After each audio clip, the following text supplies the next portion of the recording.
Okey, hai, salam sejahtera. Kita masih lagi dalam bab 12 iaitu perwakilan data. Okey, sebelum kita mulakan, jadi mari kita lihat dahulu jenis-jenis perwakilan data yang kita dah belajar sebelum ni. Okey, yang pertama sekali kita ada carta palang. Okey, ini adalah beberapa tips penting dalam membina carta palang. Okey, yang pentingnya sekarang kita perlukan setiap carta palang perlu ada paksi X dan juga paksi Y yang dilabelkan dengan betul. Okey, untuk jenis carta palang yang ditunjukkan, ini adalah carta palang mencancang. Okey, maksudnya kita punya palang tersebut sentiasa berdiri dan ketinggian palang adalah ditentukan oleh frekuensi ataupun bilangan data yang kita ada. Okey, kita perlu pastikan carta palang yang dibina mempunyai tajuk dan lebar setiap palang juga perlulah seragam. Okey, dia mesti sama. Kalau satu kotak kamu gunakan untuk data pertama, yang kedua, ketiga dan seterusnya pun mesti menggunakan lebar satu kotak. Begitu juga dengan jarak antara setiap palang ini, okey, juga perlu dalam keadaan yang seragam, mesti sama. Okey, kita juga ada jenis carta palang mengufuk. Okey, bezanya antara carta palang mengufuk dan mencancang adalah kamu tengok tadi palang kita perlu pastikan ketinggian dia adalah berdasarkan frekuensi ataupun bilangan. Sekarang ni palang dia akan menjadi lebar. Okey, lebar palang tersebut akan berbeza-beza. Untuk ini yang perlu sama adalah ketinggian palang. Okey, ketinggian palang ni adalah satu kotak, sama untuk setiap yang lain.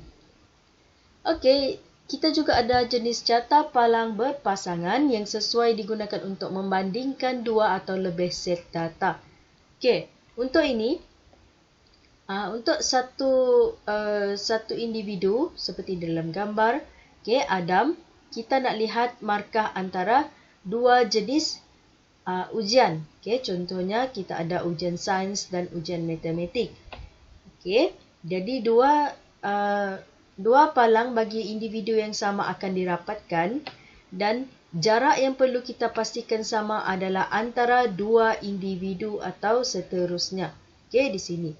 Dan pastikan lebar antara setiap palang ini juga mestilah sama.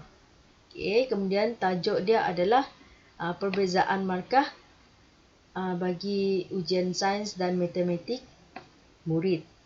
Okey. Kemudian kita ada juga carta pai. Okey, sangat penting untuk pastikan carta pai itu mempunyai tajuk. Okey, dan menggunakan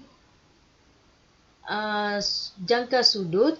Pastikan kamu lukis sudut tersebut bagi setiap sektor dalam keadaan yang tepat.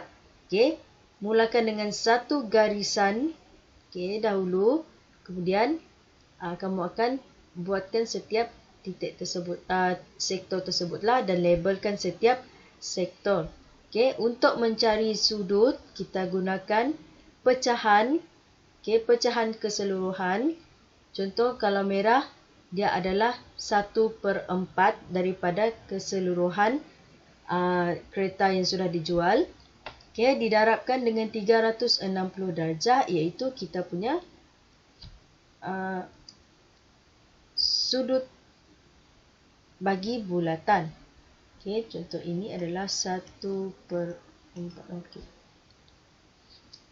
Okey, seterusnya kita ada graf garis. Okey, graf garis sama seperti graf palang, tapi bezanya di sini kita akan plotkan menggunakan titik ataupun tanda X. Okey, pastikan paksi dilabel dengan skala yang sesuai dan mempunyai tajuk. Garis-garis lurus yang menyambungkan titik-titik akan diplotkan. Okay, setiap titik ini akan disambungkan dengan garis lurus dan kamu boleh gunakan pembaris untuk menyambung setiap titik. Kemudian yang keempat kita ada plot titik. Okay, plot titik kita pun mesti ada tajuk. Okay, kemudian kita ada garis nombor yang mendata, yang mana setiap skala mewakili data yang ada di dalam set yang diberikan kepada kita. Okey, setiap titik ini adalah setiap data yang kita ada dalam soalan dah bagilah. Okey, kemudian kita ada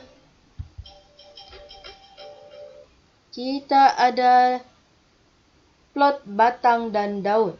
Okey, ini sangat penting untuk pastikan kita ada tajuk, jisim pelajar dan kekunci. Apa yang dimaksudkan dengan 4/5 ini bermaksud 45 kilogram. Okey, 45, 4 adalah digit bagi puluh, yang mana ini kita akan letakkan di dalam batang. Dan 5 adalah digit sar, dan ini akan kita letakkan di dalam kawasan daun. Okey, jadi kita akan ada kita akan buat dua garis seperti ini yang memisahkan dua bahagian. Bahagian pertama adalah batang di sebelah kiri dan bahagian kanan adalah daun. Pertama sekali kita akan susunkan nombor yang ada pada batang secara menaik. Okey, dia naik 4, naik lagi 5, 6, 7 sehingga berapa paling banyak yang data kamu adalah. Okey, kemudian daun, kamu akan masukkan semua nombor yang ada di dalam data kamu yang berkaitan lah. Kalau kamu ada 45, maka kamu letak 45. Kalau kamu ada 50, 50. 65, kita ada 65. Dan 70, kita ada 70. Okey, untuk bahagian daun, kamu kena susun secara menaik dari bahagian dalam ke luar. Maknanya kalau ada 2, kita letak di dalam. 5, kalau ada 3, kamu letak di antara 2 dan 5. Okey, jadi harap kamu dapat bayangan dan kamu dah cuba buat soalan latihan yang cikgu bagi. Okey, sekarang ni bagaimana kita nak tukarkan satu perwakilan data tu kepada perwakilan data yang lain. Okey, ini adalah standard pembelajaran kita hari ini. Kita nak tukarkan satu jenis perwakilan data. Contohnya kita ada carta palang. Okey, kita nak tukarkan dia, kita wakilkan dia dengan benda lain, perwakilan data yang lain. Okey, jadi kita nak tahulah kenapa perwakilan data yang kita pilih tu sesuai digunakan berdasarkan data asal. Okey, kita lihat contoh 9 yang ada di dalam buku teks. Okey, di sebelah ditunjukkan adalah carta palang yang menunjukkan keuntungan syarikat usaha tegas dari tahun 2010 hingga 2015. Okey, soalan minta kamu tukarkan perwakilan carta palang itu kepada perwakilan data lain yang sesuai dan berikan justifikasi kepada penukaran perwakilan data ini. Okey, keuntungan syarikat usaha tegas ini dikumpul berdasarkan peningkatan tahun. Bermakna dianya melibatkan masa. Kita lihat di sini ya. Okey, jadi bila kita lihat sahaja perubahan masa, okey, berkaitan dengan perubahan masa, kita akan gunakan plot titik. Okey. Sekarang kamu lihat. Ini tadi adalah graf garis. Okey, kita akan gunakan graf garis. Okey, graf garis ni dia melibatkan perubahan masa lah. Kalau kamu tengok contoh cikgu bagi tadi, kita ada Januari, Februari, Mac, April, okey, Mei. Dan ini adalah perubahan masa. Kalau lihat kepada ini tadi, soalan, dia adalah perubahan masa dari 2010, 2011, 2012 dan seterusnya. Jadi sesuailah kalau kita nak gunakan graf garis. Okey. Bezanya antara carta palang dan graf garis adalah carta palang kamu gunakan palang. Kalau garis kamu gunakan garisan. Kamu akan nampak bentuk dia seperti inilah. Okay, justifikasi dia, graf garis sesuai untuk menunjukkan perubahan data dalam tempoh tertentu. Okay, untuk melihat trend. Kalau kamu lihat, ini trend dia. Dari 2010 hingga 2012 dia meningkat. Dan terus lagi meningkat secara mendadak. Sehingga tahun 2013 dan merosot bermula dari 2013 sehingga 2015. Itu trend dia lah. Kenapa kamu nak tahu tentang trend? Sebab nanti kita akan belajar cara untuk mentafsir perwakilan data yang kita ada. Okey. Kemudian kita lihat contoh 10. Plot batang dan daun di bawah menunjukkan hasil tinjauan tentang kadar denyutan dan nadi per minit bagi pesakit yang dirawat di sebuah poliklinik komuniti. Tukarkan perwakilan data tersebut kepada perwakilan plot titik dan berikan justifikasi kepada penukaran perwakilan ini. Okey. Kalau untuk ini, sekarang dia dah bagi terus. Kamu perlu tukarkan batang daun ni kepada plot titik. Jadi kamu boleh teruskan dengan plot titik. Macam mana kamu nak buat plot titik? Kamu lihat. Sekarang kita ada garis nombor. Okay. Dan di sini, kalau kamu gunakan kertas grid, kamu tak perlu yang kecil-kecil ni lah. Okay. Jadi untuk 10 kotak, beza dia adalah 10. Contoh kita ada 42 kan. 42 maksud dia 42. Maka kita akan titikkan pada garisan kita ni pada sini. 42. Kita ada 1, 2. Okay, kemudian kita ada 55 ada di sini. Dan seterusnya. Okay, kalau kita lihat kan. Tadi kita boleh tahu berdasarkan plot batang daun. Nilai yang paling banyak, kadar nadi yang selalu didapat oleh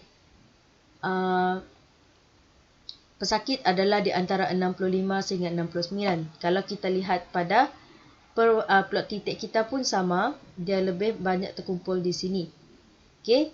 Jadi justifikasi dia di sini adalah plot titik dapat digunakan untuk memaparkan taburan data dengan mengekalkan nilai data asal. Okay, dia sama seperti ini. Tapi beza dia, ini dalam bentuk nombor dan ini plot titik dalam bentuk titik. Okay, kita akan nampak perbezaan dia di sinilah.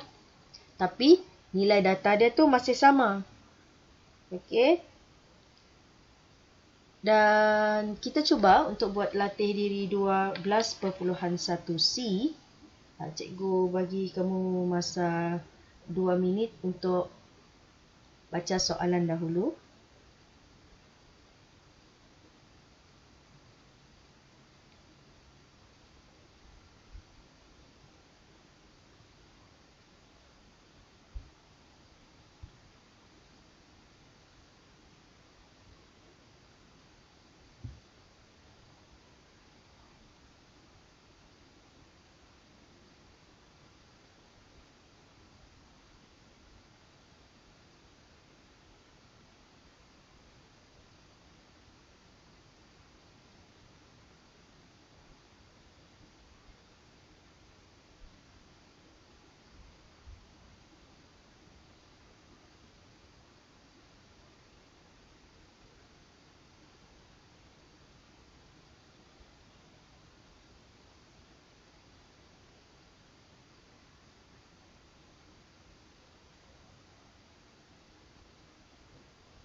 Okey, kita lihat soalan 1 bagi latih diri 12.1C.